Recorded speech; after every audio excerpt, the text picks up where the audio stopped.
এই আমাদের লালি দেখুন, লালি কালি দুজনেই তো থাকতো। আমি আগের ভিডিওতে আপনাদেরকে দেখিয়েছি।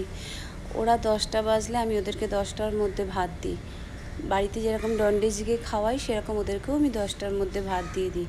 কিন্তু শুক্রবার দিন থেকে আজকে 8 দিন হলো আমি কালীকে খুঁজে পাচ্ছি না।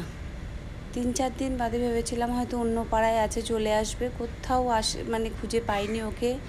আমি পাশে সব পাড়ায় খুঁজে এসেছি, যারা ভালোবাসে সবার কাছে খোঁজ নিয়েছি, কিন্তু হঠাৎ করে শুক্রবার থেকে আমাদের কালী নিখোঁজ হয়ে গেল। বৃহস্পতিবার অবধিও ও বৃষ্টিতে আমাদের বাড়িতে বসেছিল।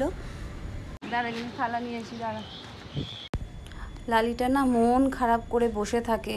আসলে কি দুজনে সব সময় একসাথে থাকতো, এদিক ওদিক দৌড়াতো, দুজনে একসাথেই যেত, খেয়ে দিয়ে বাথরুম করতেও যেত দুজনে একসাথে। আমাকে দেখলে আমার পিছন পিছন আসতো, কিন্তু কালীকে পাচ্ছে না তো, পুরো মনমরা হয়ে পড়ে আছে। আর ওকে দেখে খুবই কষ্ট লাগছে, কেননা ওরা তো বলতে পারে না, ওদের কষ্টটা, মন মরা হয়ে থাকছে।